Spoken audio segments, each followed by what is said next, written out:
Hello friends, आज आपण वर्ग 12वा विषय राज्यशास्त्र त्यातलं प्रकरण पहिलं 1991 नंतरचे जग त्यातला 5वा भाग प्रादेशिक वाद हा मुद्दा अभ्यासणार आहोत. यामध्ये आपण एकूण 5 मुद्दे बघणार आहोत.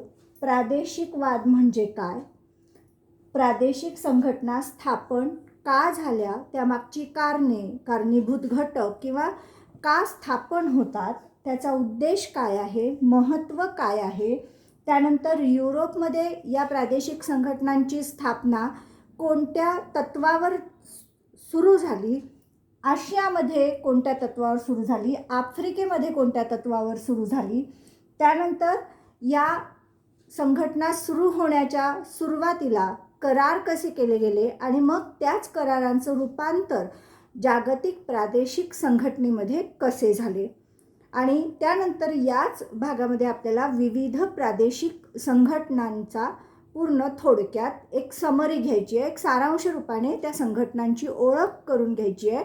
कालच्या भागात मी ज्या संघटना सांगितल्या, बिमस्टेक आहे, ब्रिक्स आहे, SCO आहे, G20 आहे, अशा पद्धतीच्या आपण या भागामध्ये आज हा अभ्यास करणार आहोत. तुमच्या पाठ्यपुस्तकामध्ये पेज नंबर 8वर याची माहिती दिलेली आहे. तर सुरुवातीला आता आपण बघणार आहोत प्रादेशिक वाद म्हणजे काय. प्रादेशिक वाद हे बघा, आता हा तुमच्यासमोर जो आहे तो आहे पूर्ण जगाचा नकाशा. पण या जगाच्या नकाशाचा अभ्यास करत असताना आपल्या असं लक्षात येईल की प्रदेशानुसार याचे काही असे भाग पडले आहे. जसं आपण पूर्व, उत्तर, पश्चिम, दक्षिण असं म्हणतो ना, तसंच कसं आहे की हा जो भाग आहे हा पॅसिफिक समुद्राचा किंवा अमेरिकन खंडातली ही राष्ट्र, हा यांचा एक प्रदेश झाला. हा आफ्रिका खंड यातली हे देश यांचा एक प्रदेश. हा भारतीय उपखंडातल्या देशांचा प्रदेश. हा मी सांगितलं दक्षिण चीन समुद्रातला देशांचा प्रदेश. या पूर्ण प्रदेशाला म्हटलं गेलं आहे इंडो पॅसिफिक प्रदेश. तसंच इथे जर तुम्ही हा इथला भाग बघितला तर हा युरोपियन कंट्रीजचा प्रदेश. हा जो प्रदेश आहे हा युरोपियन कंट्रीजचा प्रदेश. इथे तुम्हाला हा रशिया हा देश दिसतोय. हा युरोप, आशिया आणि युरोप खंडामध्ये पूर्ण पसरलेला आहे. तर असे जगाचे त्याच्या प्रदेशानुसार, भौगोलिक प्रदेशानुसार काही असे घटक किंवा आपण प्रदेश म्हणू शकतो. आणि जेव्हा प्रत्येक देश पूर्ण जगाचा विचार न करता आपापल्या प्रदेशापुरता विचार करतो. आता हा प्रदेश म्हटला तर भारत, इकडे नेपाळ, भूतान, पाकिस्तान, अफगाणिस्तान, श्रीलंका, म्यानमार, बांगलादेश, हा भारतीय उपखंडाचा आपण प्रदेश म्हणू. तसंच इथला प्रदेश दक्षिण चीनचा एशियन संघटनेचा जो प्रदेश आहे त्याला म्हटलं जाईल. हा जो प्रदेश म्हणू आपण, हा प्रदेश राहील की आफ्रिकेतला दक्षिणी देशांचा प्रदेश राहील. तर अशा प्रकारे जगामध्ये हे प्रादेशिक विभाग आपण याला म्हणू शकतो. तर आता ह्या प्रादेशिक वादाची नेमकी भूमिका काय किंवा प्रादेशिक वाद म्हणजे काय. आपल्याला माहिती आहे की जगातले प्रत्येकच देश एकसारखे राजकीय, आर्थिक, लष्करी, तंत्रज्ञानात्मक दृष्ट्या विकसित नाहीत.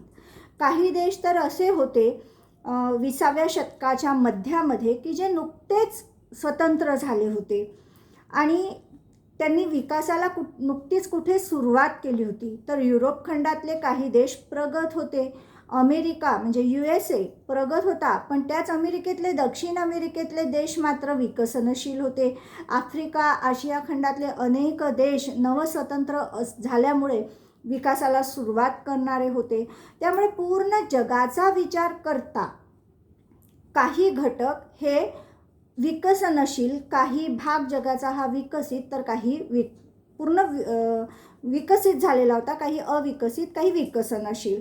मग जेव्हा आपल्या प्रदेशाचा विचार येतो की आमच्या प्रदेशातल्या ह्या देशांचा विकास झपाट्याने कसा होईल, मग तो एकट्याने होईल का, आपण एकट्याने ही जागतिक स्पर्धेमध्ये आपण टिकाव धरू शकू का, मग आपल्याला गट निर्माण केला पाहिजे का, हा एक विचार प्रगतीसाठी. दुसरा विचार की ह्या ज्या महासत्ता आहेत किंवा हे जे विकसित प्रगत देश आहेत, तंत्रज्ञानात्मक दृष्ट्या, लष्करीदृष्ट्या पुढारलेले देश आहेत, हे यांच्या ह्या बळाचा वापर करून एकट्या देशावर दबाव आणू शकतात. पण जेव्हा अनेक देशांची संघटना निर्माण होईल तेव्हा आपण यांच्या या दबावाला प्रतिकार करू शकू. हा दुसरा मुद्दा प्रादेशिकवादाचा. मी इथे जागतिक प्रादेशिकवादाची माहिती तुम्हाला देते आहे. यातलाच तिसरा मुद्दा काय की आमच्या प्रदेशात असणाऱ्या नैसर्गिक साधन संपत्तीचा उपयोग इतर सहभागी देश त्याच प्रदेशातले ह्यांनी एकत्र येऊन योग्य रीतीने केला तर ती जी कमतरता आहे, मग तिथे साधनांची म्हणा, श्रमाची म्हणा, तंत्रज्ञानाची म्हणा, ती एकमेकाच्या सहाय्याने काय निघेल, भरून निघेल आणि त्यातनं आम्ही विकासाकडे वाटचाल करू. ही एक भूमिका होती. म्हणजे ह्या सर्व भूमिकेतून कुठेतरी आमच्या प्रदेशाला जागतिक राजकारणात आमच्या प्रदेशाच्या हिताचा, भूमिकेचा विचार व्हावा, प्रभाव पडावा, ही पण एक भूमिका या प्रादेशिकवादामध्ये होती. आणि कुठे व्यापारी तत्वावर, कुठे राजकीय तत्वावर, कुठे लष्करी तत्वांवर अशा संघटना निर्माण झाल्या. तुम्हाला आता लक्षात आलं प्रादेशिकवाद म्हणजे काय, की जिथे जागतिकपेक्षा आम्ही आमचा प्रदेशाचा विचार करतोय, आमच्या तेवढ्या भागाचा विचार करतोय, त्या भागात असणाऱ्या देशांचा, त्यांच्या नागरिकांचा, त्यांचं राहणीमान कसं उंचावेल, विकास झाला, आर्थिक समृद्धी कशी येईल, व्यापारामध्ये आम्ही आयातीपेक्षा निर्यात कशी जास्त करू, या सर्व गोष्टी, आमच्या विचारप्रणालीचा प्रभाव कसा पडेल, आमचे धोरणं जगाने मान्य करावे, ही भूमिका जेव्हा आहे त्यावेळी ह्या प्रादेशिकवादाचा उगम होतो.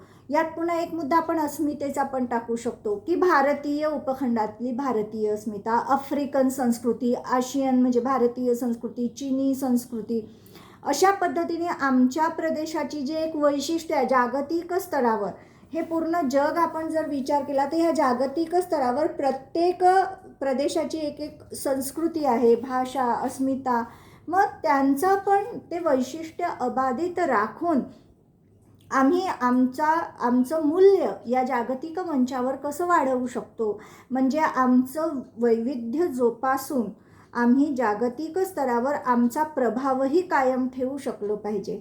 आणि ह्या सगळ्या दृष्टीतून आणि सगळ्यात महत्त्वाचा मुद्दा की कोणताच देश आज स्वावलंबी नाही. कोणत्या ना कोणत्या गरजेसाठी प्रत्येक देश एकमेकावर अवलंबून आहे, आपण ज्याला परस्परावलंबन असं म्हणतो.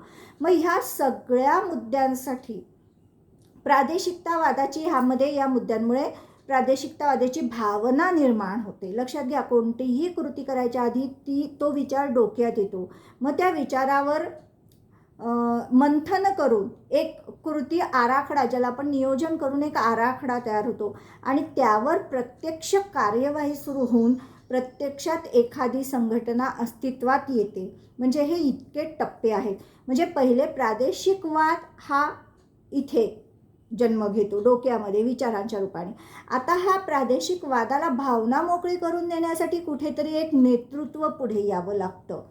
जेव्हा काही देशांचे प्रतिनिधी किंवा अध्यक्ष एकत्र मिळतात आणि त्यांच्या चर्चेतनं कुठेतरी आपल्या प्रदेशासाठी आपल्याला काय करता येईल हा विचार सुरू होतो. मग तो राजकीय असो, आर्थिक असो, लष्करी असो, तंत्रज्ञानात्मक असो, आणि या विचारांमधनं मग कुठेतरी एक नेतृत्व पुढे येतं आणि ते बाकीच्यांना सोबत घेऊन अशा प्रादेशिक संघटनेची सुरुवात तिथून, त्या विचारातून निर्माण होते असं आपण म्हणू शकतो.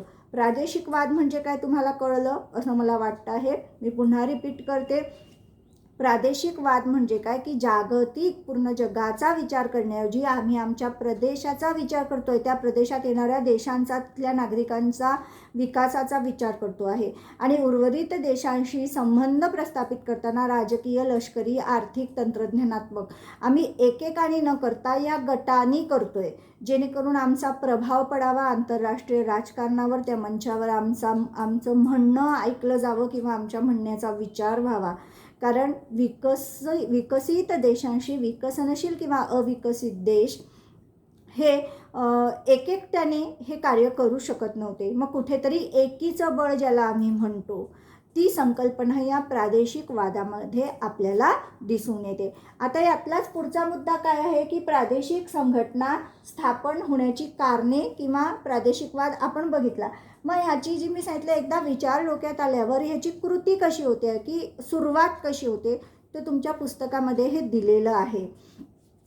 पेज नंबर 8वर प्रादेशिकवाद हा आंतरराष्ट्रीय संबंधाच्या अभ्यासातील महत्त्वाचा विषय आहे. एखादी प्रादेशिक संघटना निर्माण करण्यासाठी अथवा त्याचा भाग होण्यासाठी अनेक देश एकत्र येताना दिसतात.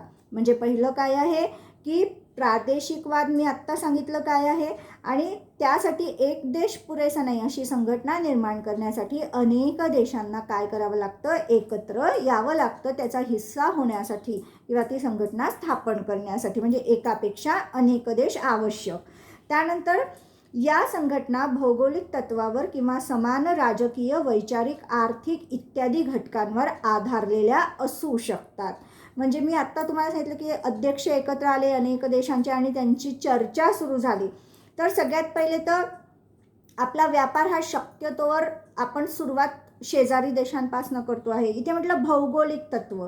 भौगोलिक म्हणजे एका प्रदेशातले असतील ते देश, त्यांचं जे काही उत्पादन आहे किंवा त्यांची खनिज संपत्ती आहे, हवामानानुसार जे काही त्यांचं पीक पाणी आहे ते सगळं सारखं आहे. म्हणजे त्यांच्या गरजा पण सारख्या आहेत आणि त्यांना जी बाहेर बाजारपेठ हवी आहे तीही सारख्या वस्तूंसाठी हवी आहे असं आपण म्हणू. इथे भौगोलिक तत्व म्हणजे एका प्रदेशातले आणि त्यांचे भौगोलिक घटक जे आहे ते सारखे. किंवा समान राजकीय, वैचारिक, आर्थिक. आता राजकीय कसं बघा, जेव्हा आशियातले अनेक देश वसाहती होत्या युरोपच्या देशांच्या म्हणजे गुलाम होता, तेव्हा ते राजकीय समान हेतू काय होता त्यांचा की स्वातंत्र्य मिळवणे, लोकशाहीची प्रस्थापना करणे. म्हणजे राजकीय हेतूंनी पण एकत्र येऊ शकतात. वैचारिक, इथे विचार भांडवलवादी, साम्यवादी, लोकशाही, साम्यवादी प्रशासन, समाजवादी प्रशासन, राजेशाही आपण हे म्हणू. आणि आर्थिक, मी आर्थिकचं सांगितलं की व्यापार कोणत्या वस्तूंचा कोणाशी किती करायचा आहे, कुठे बाजारपेठ उपलब्ध आहे, आपल्या देशामध्ये आपल्याला काय आयात करायचं आहे, हे धोरण राहील आर्थिकमध्ये, इत्यादी घटकांवर आधारलेल्या असू शकतात. म्हणजे या मुद्द्यांच्या पूर्णतेसाठी या प्रादेशिक संघटनांची निर्मिती केलेली असू शकते किंवा हा एक घटक आहे यांच्या स्थापनेमागचा.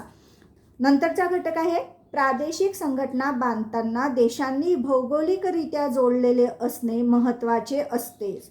म्हणजे शक्यतोवर हे जे एका संघटनेचे देश आहेत ते जर एकमेकाला लागून आहेत, जसं आता आपण या आफ्रिका खंडाचं केलं तर हे देश सगळे भौगोलिकरित्या एकमेकाला जोडलेले आहे. या प्रदेशाचा विचार केला तर हे प्रदेश सगळे भौगोलिकदृष्ट्या एकमेकाला जोडलेले आहेत.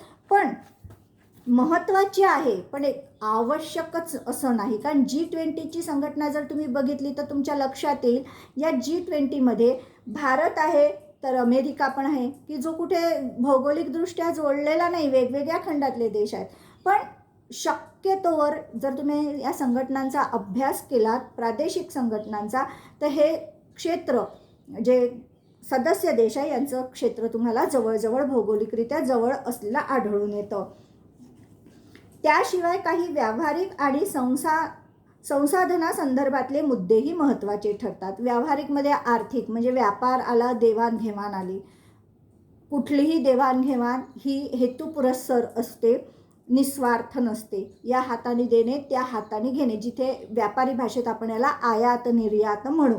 त्यानंतर संसाधनं, इथे या संसाधनांमध्ये खनिज संपत्ती आली, बौद्धिक संपदा आली, त्यानंतर तंत्रज्ञानातली तुमची प्रगती आली. ही सगळी संसाधनं या कुठल्या तरी एका पॉईंटवर हे देश काय झालेले असतात, एकत्र आलेले असतात.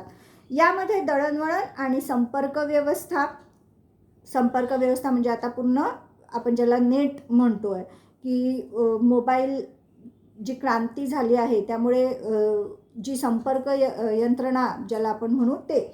ऊर्जा स्रोतांमध्ये खनिज तेल आणि नैसर्गिक वायू, त्यानंतर आता पुन्हा आपण अक्षय ऊर्जेचा विचार केला तर सौर ऊर्जा प्रकल्प, हे सगळं आले आहेत. आरोग्य व्यवस्था, आता सध्याची परिस्थिती कोरोना ग्रस्त पूर्ण जग झालेलं आहे आणि यामध्ये जर एका जरी देशाला वॅक्सिन बनवण्यात यश मिळालं तर ते असं नाही होणार की तो देश स्वतःजवळ ठेवेल. तर मानवतेच्या भूमिकेवरून किंवा मानवतेच्या दृष्टिकोनातून कोणत्याही देशाला जर यावर प्रॉपर वॅक्सिन सापडलं तर ते पूर्ण जगाला पुरवलं जाईल. म्हणजे जी संघटना आहे, ज्या संघटनेचे ते सदस्य आहेत, या पद्धतीने हे होतं. तर जसं UN ही तर सगळ्यात मोठी जागतिक संघटना आहे आणि UNचे मी तुम्हाला सांगितलं की जवळपास 192च्या वर देश आज सदस्य आहेत. तर मानवतावादी दृष्टिकोनातून एकमेकांना सहकार्य हे झालं. सगळ्याच आरोग्य व्यवस्था यामध्ये आल्या. भारतही वेळोवेळी अनेक देशांना आरोग्य सुविधा पुरवतो. आपण मागेच बघितलं, सोमालिया, कंबोडिया, डॉक्टर्स पाठवतो आपण, औषधी पाठवतो आणि हे सगळं चालू असतं इत्यादींचा समावेश होतो. म्हणजे या काही बाबींमुळे सुद्धा या प्रादेशिक संघटना स्थापन होतात. त्या पुढचा आहे मुद्दा, प्रादेशिक वादाचा प्रवास साधारणतः त्यातील सदस्यांमध्ये घडणाऱ्या राजकीय संवादाने सुरू होतो व ही चर्चा पुढे नेण्यासाठी समान विचारसरणी किंवा समान आर्थिक हितसंबंध उपयोगास येऊ शकतात. म्हणजे सुरुवात होते राजकीय चर्चेने. ज्या काही राज्यांचे जे काही परराष्ट्र धोरण असतं, या परराष्ट्र धोरणामध्ये जेव्हा यांची देशावरून एक राजकीय चर्चा सुरू होते की या राज्यांनी त्या राज्याशी व्यवहार कसा असेल किंवा काय तुमची त्यामध्ये तुमचं विचारसरणी असेल, यातनं ही जी चर्चा सुरू होते ती पुढे मग सिमिलॅरिटी काय आहे दोन देशांमध्ये हे जेव्हा हे कळतं त्यावरनं बोलणं पुढे जातं. बघा, दोन अपरिचित व्यक्ती जेव्हा एकत्र येतात एखाद्या कार्यासाठी, मग त्यांचं ते कार्य करायचं आहे हे त्यांचं एक सुरुवात झाली त्या कार्याच्या बोलणीवरून आणि ती बोलणी होत असताना मग ओळख होता होता अनेक असे मुद्दे निघतात की जे दोघांचे समान आवडीचे असतात. तसंच होतं, सुरुवात होतं राजकीय चर्चेने आणि मग त्या दोन देशांमध्ये अजून समान हितसंबंध असलेले मुद्दे कोणते आहेत?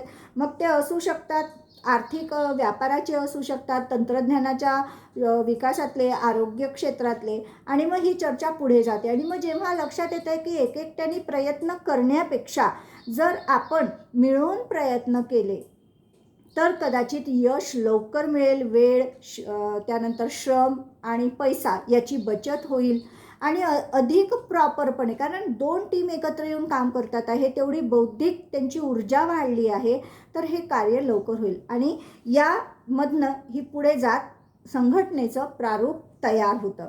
या चर्चेचा परिपाक म्हणजे काय? अंतिम रिझल्ट, अंतिम निकाल. म्हणजे सगळं झाल्यावर शेवटी कोणत्या रिझल्टवर येऊन पोचतो की आता आपलं हे सगळं झालेलं आहे, म्हणजे आता आपलं हे समान जे पॉईंट्स आहेत त्या आधारावर आपण एक संघटना स्थापन करून वेगाने श्रम, वेळ, पैसा याची बचत करून वेगाने प्रगती करू शकतो. एखाद्या प्रादेशिक संघटनेची निर्मिती होणे होय. या सगळ्यांमुळे याचा अंतिम रिझल्ट परिपाक म्हणजे एखाद्या प्रादेशिक संघटनेची निर्मिती होणे होय. इथे प्रश्न तयार होतो आहे, प्रादेशिक संघटना निर्मितीस कारणीभूत घटक किंवा चालना देणारे मुद्दे स्पष्ट करा. इथे मी तुम्हाला एकूण 4 ते 5 मुद्दे तुमच्या पुस्तकात दिलेल्यानुसार स्पष्ट करून सांगितलेले आहे.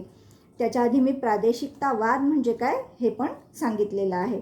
आता आपल्याला बघायचं आहे की उद्देश तर आपण बघितला, मग आता महत्त्व काय? जेव्हा आपण विविध या प्रादेशिक संघटनांचं कार्य बघतो आणि त्यांनी प्राप्त केलेले परिणाम बघतो तेव्हा आपल्या लक्षात येतं की या संघटनांमुळे विकासाची गती ही वाढलेली आहे आणि एकाच प्रोजेक्टवर 4 देश वेगवेगळे काम करत होते आणि आता जर एकाच प्रोजेक्टवर 4 देशातले बुद्धिवंत एकाच वेळी काम करतात तर तो प्रोजेक्ट कमी वेळात, कमी श्रमात, कमी पैशात आणि अजून ॲडव्हान्स पद्धतीने, चांगल्या पद्धतीने एकमेकांच्या कल्पना वापरल्यामुळे अजून चांगल्या पद्धतीने तो कार्यान्वित होऊ शकतो किंवा तो आकारास येऊ शकतो. म्हणजे हे महत्त्व काय आहे? एकीचं बळ, की एक कार्य करेल त्याच्यापेक्षा सगळ्यांनी मिळून केलं तर ते कार्य अधिक चांगलं, कमी वेळात अधिक चांगलं आणि सगळ्यांच्या उपयोगाचं होऊ शकतं. आता आपल्याला युरोप आणि आशिया आफ्रिकामध्ये या प्रादेशिक संघटनांची कशी सुरुवात झाली, सुरुवात कोणत्या मुद्द्यांनी झाली हे आहे. मी इथे थोडक्यात लिहिलेलं आहे. 1940 आणि 1950च्या दरम्यान आशिया आणि आफ्रिकेतील प्रादेशिक वादाने येथील देशांमधल्या राजकीय चर्चांवर लक्ष केंद्रित केले होते. 1940 ते 50 लक्षात घ्या हा कालखंड, की या कालखंडामध्ये आफ्रिका आणि आशिया खंडामध्ये अनेक गुलाम देश होते. फ्रान्स, इंग्लंड, त्यानंतर पोर्तुगाल या देशांचे. तर ह्यांच्या जेव्हा केव्हा भेटी व्हायच्या ते ह्यांचे उद्देश राजकीय, की स्वातंत्र्य चळवळ सुरू आहे, स्वातंत्र्य मिळवण्यासाठी काय प्रयत्न करायचे, तुमच्या देशात काय प्रयत्न चालू आहेत, आमच्या देशात आम्ही काय करतो आहे, कोणत्याने आपल्याला स्वातंत्र्य लवकर मिळेल. तर ह्यांचा जो काही चर्चेचा केंद्रबिंदू होता तो कोणता होता, राजकीय, की कारण तेव्हा फोकस होता स्वातंत्र्य मिळवण्यावर. पण त्याचवेळी युरोपमधले देश मात्र स्वतंत्र होते, आर्थिकदृष्ट्या प्रगत होते, तंत्रज्ञानाने पण पुढे गेलेले होते. आता त्यांचं लक्ष होतं व्यापार वाढवण्यावर, वसाहतीतून कच्चा माल घेणे आणि तो पक्क्यामध्ये रूपांतर करून पुन्हा वसाहतीत काय करणे, विकणे आणि यातनं प्रचंड प्रमाणात नफा मिळवणे आणि आपली आर्थिक भरभराट करणे, हे युरोपमधल्या या देशांचे हेतू होते. तर त्यांनी कोणत्या दृष्टीने संघटना बांधल्या, कारण राजकीय हेतू नव्हता तिथे, तर त्यांच्या संघटना होत्या आर्थिकच्या. युरोपचे लक्ष मात्र आर्थिक समस्यांकडे होते. तुमची जेव्हा राजकीय समस्या नाही तेव्हा तुम्ही दुसरीकडे, जे आपण म्हणतो ना की पोटाची भूक भागल्यानंतर बाकी गरजांकडे आपलं लक्ष जातं. पहिली गरज काय आहे, अन्न. एकदा पोटाची गरज झाली मग आपल्या हाती पैसा उरला तर आपण बाकीच्या गोष्टींचा विचार करतो. तसं युरोपची राजकीय गरज नव्हती, कारण ते स्वतंत्र होते. त्यामुळे आता त्यांचं लक्ष कुठे केंद्रित झालं, आफ्रिका आशियाचं राजकीय होतं आणि स्वातंत्र्यानंतर त्यांनी आर्थिक बाबीकडे लक्ष दिलं.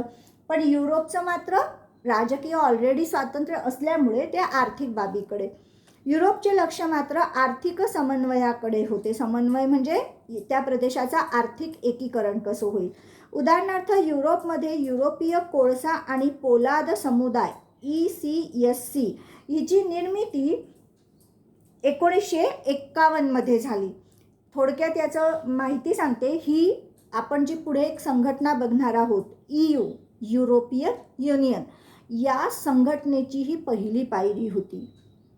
या संघटनेच्या ECSCच्या निर्मितीचं पुढचं व्यापक रूप म्हणजे युरोपियन युनियन. तर या ECSCची थोडक्यात माहिती सांगते. युरोपला एकत्र आणणे आर्थिकदृष्ट्या हा याचा हेतू होता. आर्थिक सहकार्य दृढ करणे, समान व्यापार नियम व त्याद्वारे एकत्रित अर्थव्यवस्था किंवा आर्थिक एकत्रीकरण करणे हा या ECSCचा उद्देश होता. आणि महासत्तांच्या पार्श्वभूमीवर मी जसं तुम्हाला सांगितलं की पहिल्या महायुद्धानंतर युरोपमध्ये पूर्ण सत्तेचे केंद्र होते, जागतिक सत्तेचे, इंग्लंड, फ्रान्स, पोर्तुगाल, रशिया. पण दुसऱ्या महायुद्धानंतर मात्र हे केंद्र अमेरिकेकडे गेलं. रशिया होतं, सोव्हिएत युनियन, पण अमेरिकेकडे. त्यामुळे या मध्य युरोपचं मात्र जे आपण म्हणू की कंट्रोल किंवा जागतिक महत्त्व काय झालं होतं, कमी झालं होतं. तर ते पुन्हा प्राप्त व्हावं. आता एक एक देश मिळून तर होणार नाही, कारण अमेरिका आणि सोव्हिएत रशियाला टक्कर द्यायची. म्हणून मग यांनी काय केलं की द्वितीय महायुद्धानंतर ते युरोपचं पुन्हा महासत्तांच्या तुलनेत पुन्हा युरोपला महत्त्व प्राप्त व्हावं म्हणून यांनी ही संघटना किंवा हा करार केला. यामध्ये त्यांना कोळसा आणि पोलादाचं उत्पादन, त्याचं वितरण ह्या व्यवसायासंबंधीचे नियम होते. यामध्ये पॅरिसमध्ये हा करार केला गेला. एकूण 6 देश या करारामध्ये समाविष्ट होते. पश्चिम Germany, Belgium, Italy, France, Netherland आणि लक्झेंबर्ग. आता ह्या कराराची पुढची पायरी कोणती होती, तर युरोपीय आर्थिक समुदाय EEC 1957 मध्ये. ही आपण युरोपियन युनियनची दुसरी पायरी म्हणू. पहिली पायरी झाली हा कोळसा आणि पोलाद समुदाय, युरोपीय कोळसा आणि पोलाद समुदाय. दुसरी पायरी होती युरोपीय आर्थिक समुदाय. कशाचे टप्पे म्हणत आहे हे मी, युरोपियन युनियन जी नंतर स्थापन झाली. युरोपीय आर्थिक समुदाय 1957 25 मार्च या दिवशी रोममध्ये हा करार झाला आणि ही संघटना अस्तित्वात आली. त्यानंतर सुरुवातीला यामध्ये 12 देश सहभागी होते आणि पुढे एकूण 12 देश यामध्ये सहभागी होते. पश्चिम Germany, Belgium, Italy, France, Netherland, Luxembourg हे तर आपण बघितलं ECSCचे देश होतेच यामध्ये.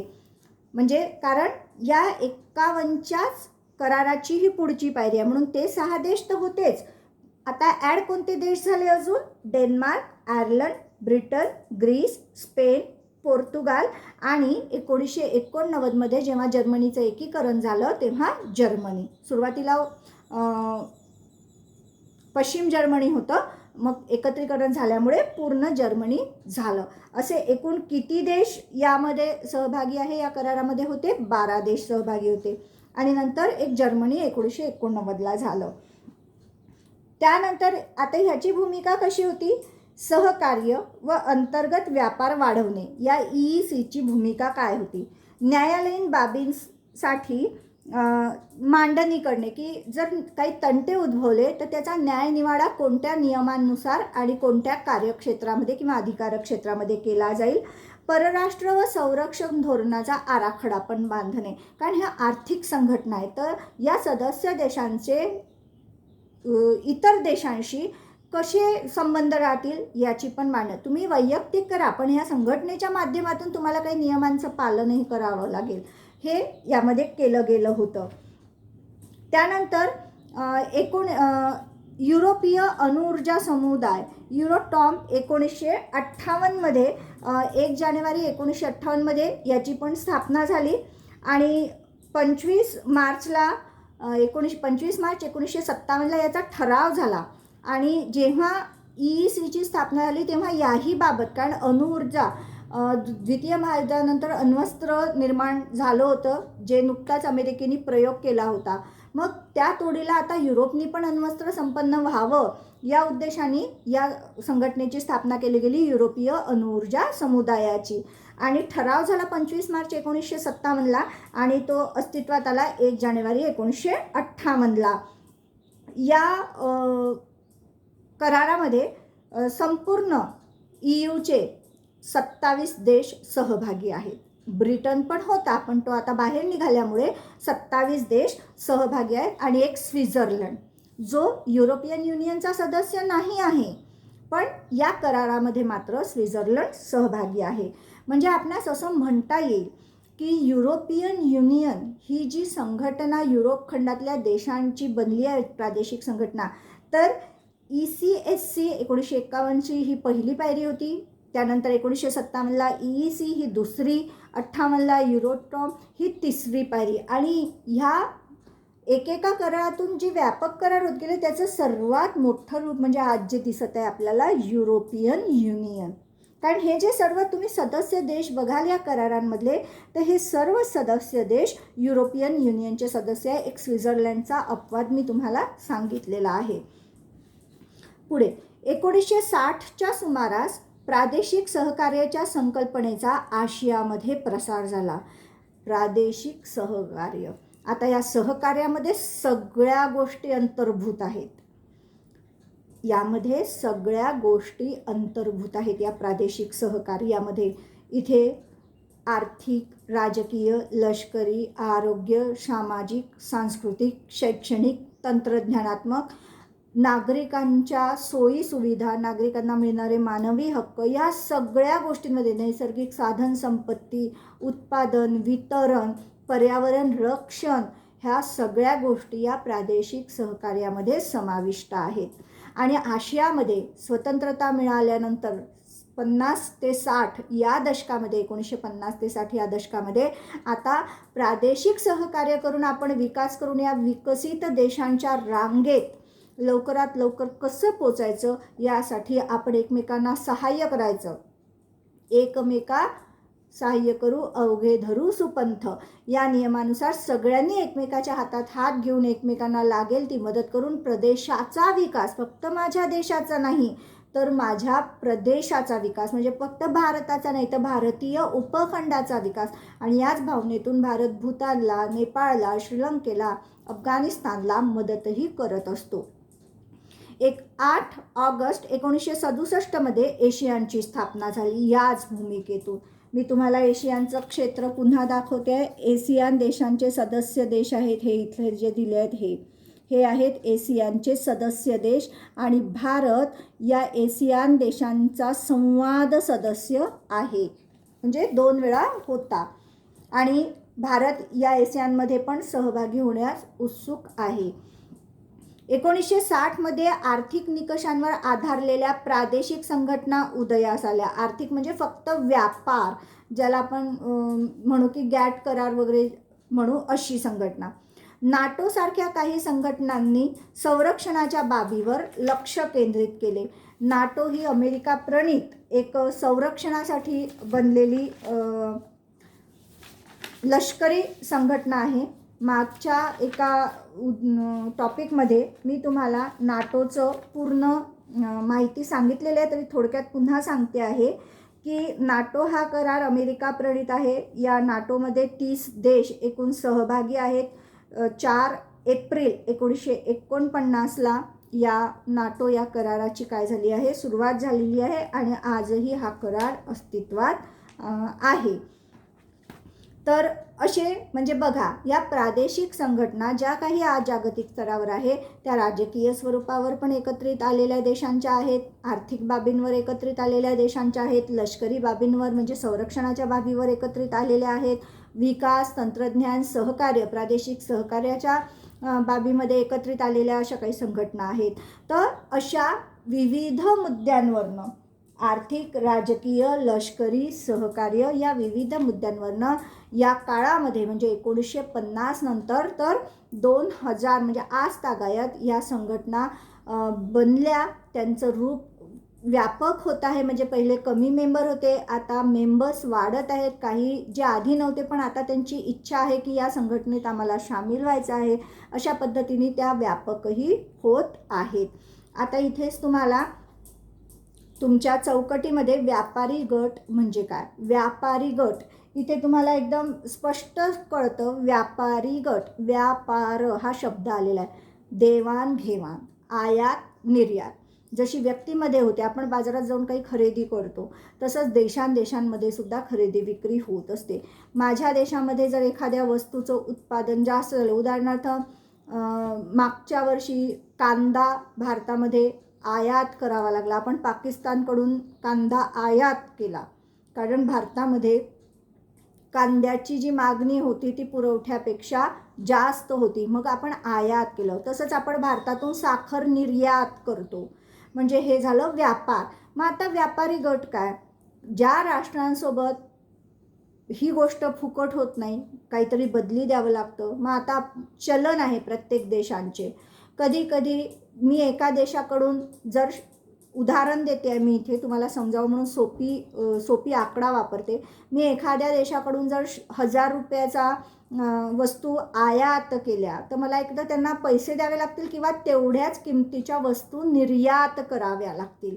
मग आता त्या देशाला मी जकात लावत नाही तर ते पण माझ्या मालाला जकात लावणार नाहीत. मग हे जे आयात निर्यातीचे नियम आहेत, जकात म्हणजे टॅक्सचे नियम आहेत, किती रकमेपर्यंतचा माल किंवा किती रकमेपर्यंतची आयात निर्यात केली जाईल, किती रकमेवर टॅक्स फ्री राहील, मग टॅक्स कसा वाढत जाईल, जर काही तंटे उद्भवले तर ते तंटे कशा पद्धतीने सोडवले जातील, ह्या सगळ्या गोष्टी ठरवणारी जी एक संघटना ती व्यापारी गट आपण त्याला म्हणू.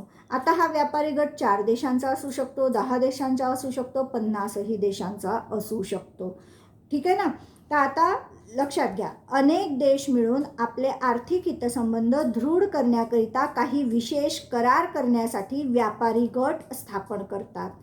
फक्त आर्थिक हितसंबंध दृढ करणे, इथे दृढचा अर्थ आपण असाही घेऊ शकतो, आपले आर्थिक व्यवहार, आपलं आयातीपेक्षा निर्यात वाढवणे. कोणालाही आयात कमी करायची आहे, निर्यात जास्त करायची आहे, जेणेकरून पैसा येईल आपल्या देशामध्ये, परकीय चलन येईल आपल्या देशामध्ये. तर हे सगळं करण्यासाठी एक नियमावली तयार करण्यासाठी आणि ज्या देशांना हे मान्य आहे त्यांचा एक व्यापारी गट तयार होतो, स्थापन होतो. सामान्यतः हे करार व्यापारातील अडथळ्यांना कमी अथवा दूर करण्यासाठी केले जातात. जे काही व्यापारामध्ये समज गैरसमज एक नियम पाहिजे असते त्या नियमांनुसारच हे वाटाघाटी केल्या जातील, पण तेही करत असताना काही समज गैरसमज झाले तर ते दूर कसे केले जातील शांतता मार्गाने, चर्चेच्या मार्गाने, हे सगळं इथे याची नियमावली किंवा याचे मुद्दे दिलेले असतात, अनुच्छेद दिलेले असतात. जकात आणि कोटा. जकात म्हणजे टॅक्स, जी वस्तू आपण आणतो त्याला टॅक्स द्यावा लागतो. समजा माझ्या देशामध्ये अमेरिकेला जर 1000 रुपयाचा माल विकायचा असेल तर त्यांना मला तो माल विकण्यासाठी ती परवानगी मी दिलेली आहे एवढा माल विकण्यासाठी, तर त्या रकमेच्या बरोबरीत मला 100 रुपये काय द्यावा लागेल, त्यांच्या ते एकंदरीत त्या रकमेवरचा टॅक्स मला द्यावा लागेल, अशा पद्धतीने.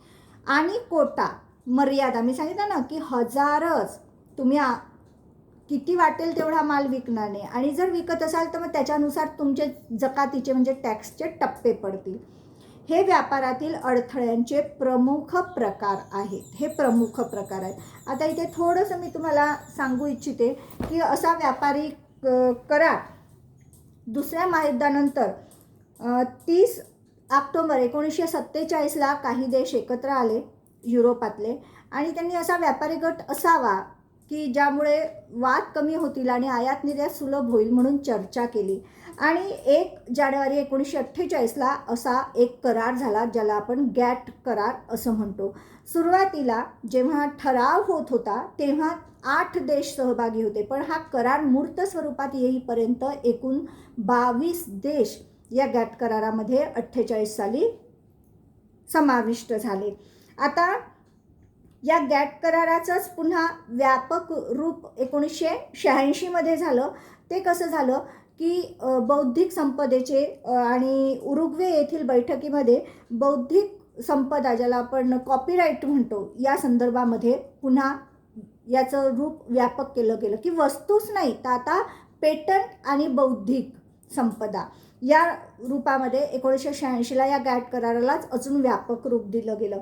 तोपर्यंत या गॅट करारामध्ये जवळपास 96 किंवा त्याच्यापेक्षा जास्त, म्हणजे 1974लाच या गॅट करारामध्ये 96 देश समाविष्ट होते. 86पर्यंत यांची संख्या जवळपास 100च्या 120च्या आसपास गेलेली होती. आता ह्या गॅट करार काय करायचं तर व्यापाराची वाढ कशी होईल, आयात निर्यात सुलभ कशी होईल, जी काही समज गैरसमज झाले ते समजुतीने कसे दूर होतील, नियमांचं पालन कसं केलं जाईल, जर नियम पालन नाही झाले तर त्याचं न्यायालयीन अधिकार क्षेत्र काय राहील, ते कोणत्या नियमांच्या आधारे ते तंटे सोडवायचे, तंत्रज्ञान त्याचं आदान प्रदान कोणत्या नियमानुसार होईल, त्याचा वापरही कोणत्या नियमानुसार केलं जाईल, हे सगळं या गॅट कराराद्वारे ठरवलं जायचं. पण जसजशी याची व्याप्ती वाढत गेली, सदस्य संख्या वाढत गेली आणि काही मुद्द्यांवर असहमती सुरू झाली काही देशांची, आणि मग एक डंकेल प्रस्ताव आला 1993मध्ये.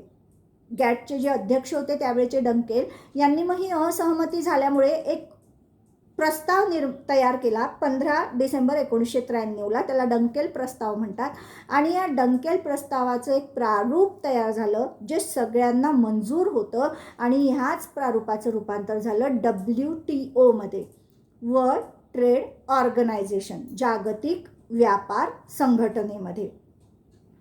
त्यानंतर जेव्हा ही प्रारूप झालं, पण ही जागतिक संघटना प्रत्यक्षात कार्यान्वित कधी झाली, 1 जानेवारी 1995ला ही झाली. हिचं सचिवालय, या WTOचं सचिवालय कुठे आहे, जिनेवा येथे आहे.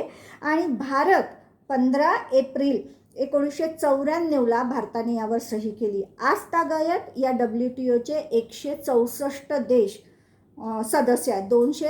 2016पर्यंत 164 देश सदस्य होते आणि 25 देश अजून सदस्य होण्यास तेव्हा उत्सुक होते. म्हणजे आकडा वाढलेला असू शकतो. 2016चा आकडा होता 164 देशांचा. भारतामध्ये 31 डिसेंबर 1993ला संसदेमध्ये गॅट करार WTOमध्ये भारताने सामील व्हायचं नाही व्हायचं याविषयी संसदेत चर्चा झाली, आणि बहुमताने हा निर्णय घेतला गेला की यामध्ये सहभागी होऊन या आपल्या व्यापारामध्ये वाढच होईल, आपल्याला पूर्ण जागतिक बाजारपेठ उपलब्ध होईल. आणि 15 एप्रिल 1994ला भारताने यावर सही केली. त्याचवेळी भारतासोबत अजून 123 देशांनी सही केली, म्हणजे भारत मिळून 124, आणि आज हा आकडा जवळपास 164 ते पुढे पोहोचलेला आपणास दिसून येतो. यानंतर पुढच्या भागामध्ये आपण प्रादेशिक संघटना बघणार आहोत. एकूण 6 संघटना तुम्हाला दिलेल्या आहेत. त्यातली पहिली EU म्हणजे युरोपियन युनियन या संघटनेची माहिती आपण पुढच्या भागात घेऊ. आत्ताच्या भागामध्ये मी तुम्हाला त्याच्या आधीचे टप्पे सांगितलेलेच आहे. त्याच्या पुढचं व्यापक रूप आहे ही EU संघटना. ते आपण पुढच्या भागात बघू. धन्यवाद.